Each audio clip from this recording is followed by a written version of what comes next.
Ended up 19th, battling the There's youngsters. the opening match between Mark The flat Shady bellies. Huh?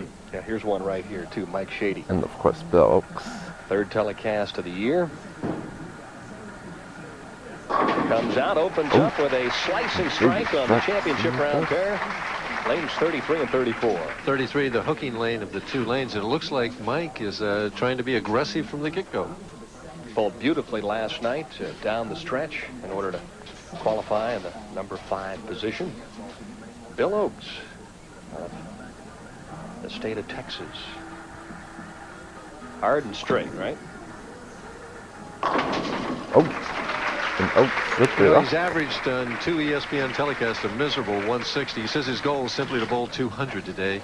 And we were talking earlier about how he seems so uptight. If he could manage to get a win and relax a little bit on television, they're hooking a lot from the outside. He's using that polyester ball, a plastic ball. And he could be a force if he could just relax and make the shots that he's capable of. And if there were a condition that would suit his game to a T, this would be it. This seems to be it.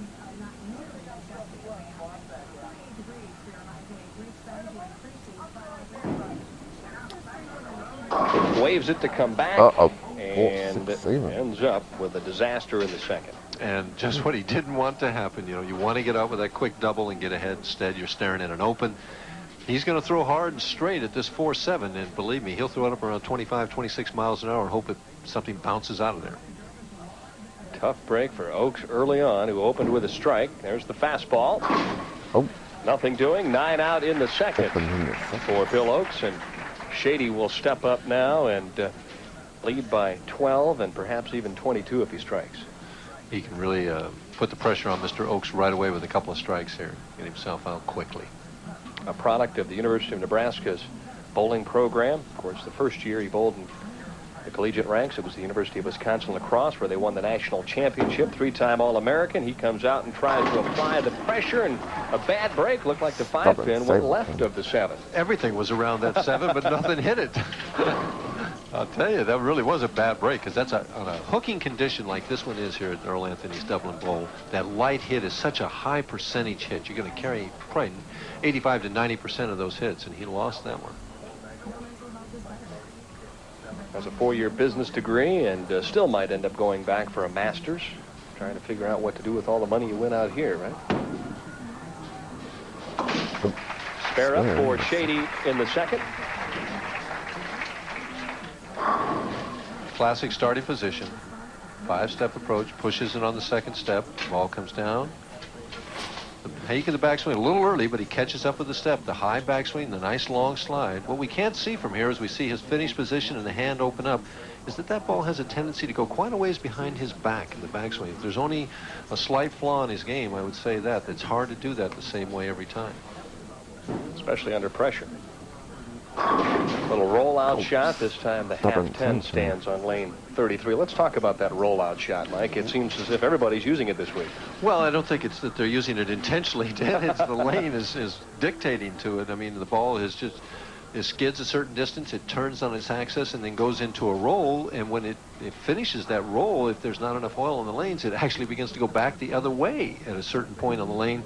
And that's what's happening here. The ball actually straightens out or quits at the pocket.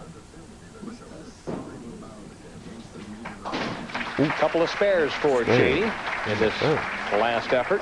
Oaks down by 11, but could change that scenario if he could throw a double here in the 3rd and the 4th. Just needs to relax and make a couple of good shots and get a couple of good breaks here, and he can get himself right back in this match.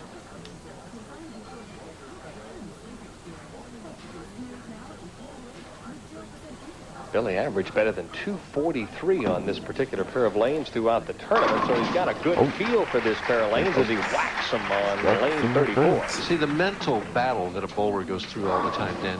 You throw that first strike, and it's just easy sometimes. But when the double is up there, as we see the style of Bill Oaks, holds that ball down, again, another 5-step player, you can see the intensity as the shoulders hunch forward, a little higher than shoulder backswing. Kind of bends over as he lets it go, and again, it's not what we would teach, but he's done it so long he makes it work for himself. It's amazing. Watch this. There's no push away at all. The ball goes right into the swing. Right. More speed, and he makes the adjustment. Goes light on the left-hand lane. And now, in your mind, You know, you're a little left and you're high, a little right and it doesn't make it back. And what happens is the ball just doesn't come off your hand quite the way you want it to. When you throw it a little wide like that, if you catch it with the fingers heavier, it makes it back. But he's just not quite throwing the shot that he wants to when he has to strike up. Oh, dear.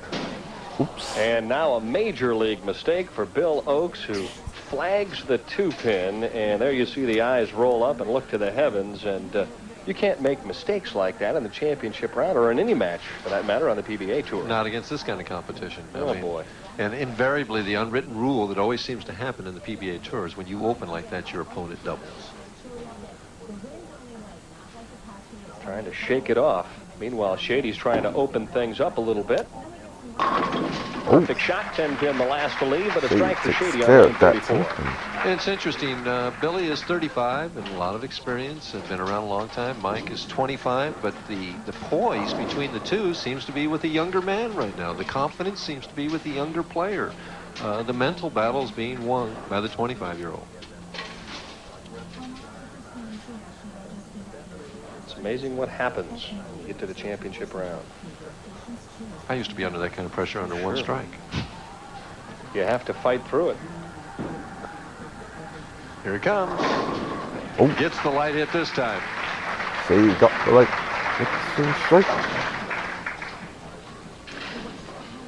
Down by 33 now after Shady doubled in the 4th and the 5th. Nothing like digging the hole yourself. Well, yeah, like you say, he's done it to himself, Dan. But his opponent came out with 4 or 5 in a row.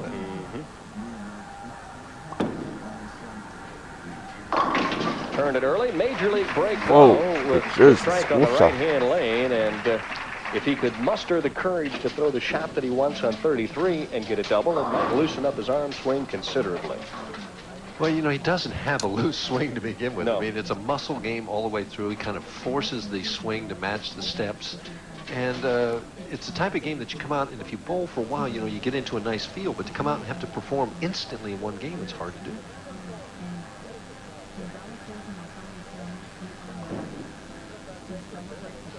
Plenty of room. Does he get the break? There it is at the last that's moment. That'll loosen the up Bill fault. Oakes as he cuts into that lead. And, of course, tomorrow is Father's Day. All 5 of our finalists will be traveling, and they want to wish the best to their fathers throughout the country.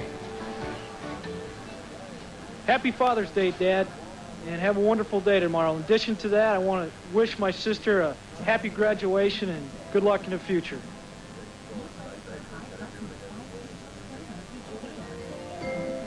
Frank in the 6th for Shady, and then a solid 10-pin in the 7th. Oh, so Oakes yeah, they on a double, took the trailing hit. by 32. If he's ever going to do anything, now's the time to do it.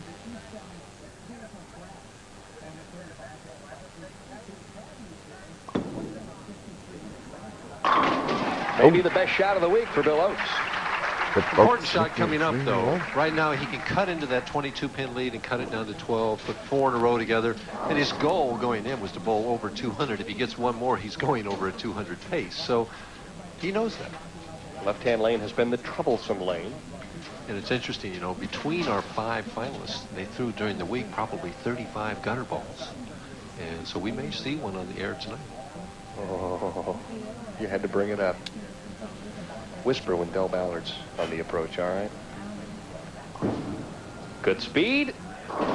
He needs a break, and he gets another one, Mike Durbin. Out of the blue, the 8-pin drops. And he really hasn't found lane 33 at all.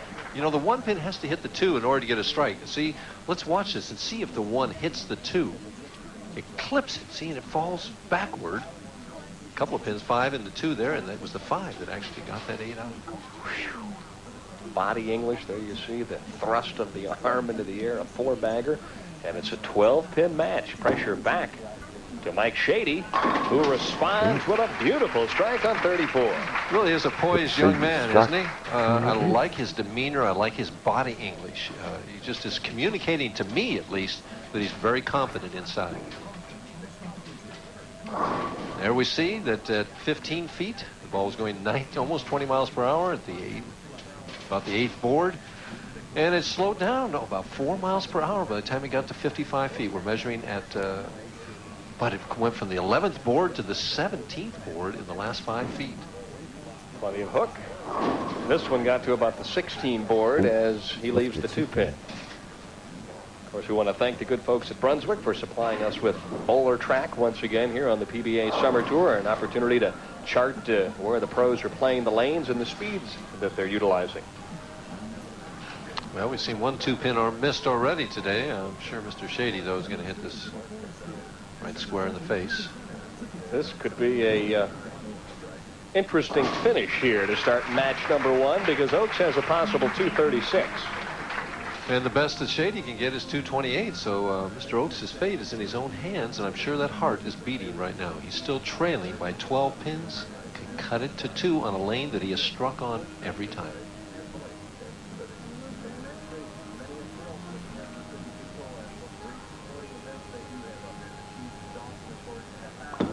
Gave it room. Here it comes. Oh, that was his best shot, Dennis. A truck on lane 34, and Oaks now in a position to put Shady away. And we see how fast he started at 15 feet, 21.2. At 55 feet, that ball went 5.5 boards left at 55 feet. He slowed down almost 3 miles per hour, but still very, very quick. It'll be interesting to see if this one goes even harder, Dennis, because this lane hooks more. Shady just hoping for an opportunity to step up in the 10th and win his first match, but it's all up to Bill Oaks now. Your folks need a Dublin 3. Head down. Oh! And probably Dang the best it. shot that he's thrown in the That left-hand dog lane. He ends got up leaving the 4-pin. He was left with it right from the get-go, but the ball did hold pocket with that good speed.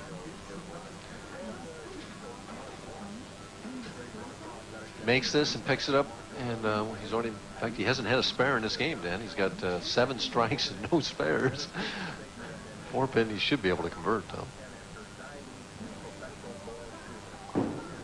I was going to wait a moment, and so does Billy, because he missed the 2-pin earlier on. That's going to come back and haunt him, perhaps. Strike finishes with 215, would force Mr. Shady to count 18 in that 10th frame to win the match. So a mark of some sort and some count. Well, at least he achieved his goal of shooting over 200, but I'm sure he's up that goal to winning the game right now. Count's important, though.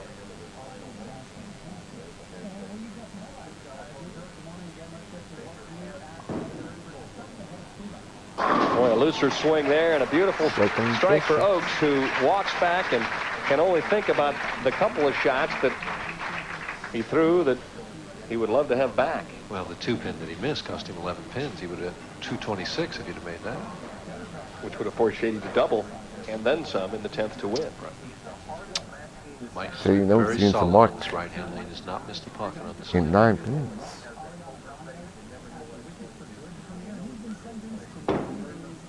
Little loft. Not his best shot. He kind of hung in that thumb and left the 4-pin. Saw that follow-through go shooting to the right real quick, which indicates usually that the ball is going a little left.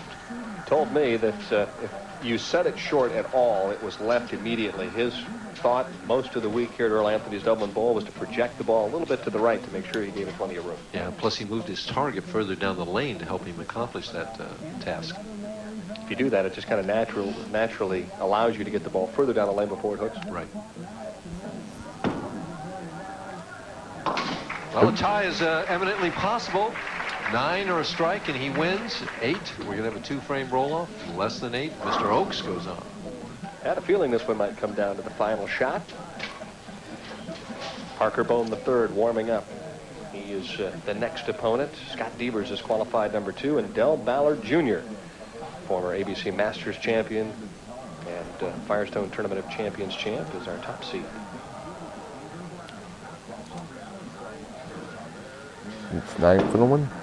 A little smoother release. And Just that's enough. exactly what he got. Back-to-back shots, 4-pin, and he gets a win at 216 to 215. Billy Oaks applauds him and says, sure was a good job opening well match. done in the 10th. I had my Yeah, close opportunity, one. but I'll have to take the check Hope for you like the hands $5,000. And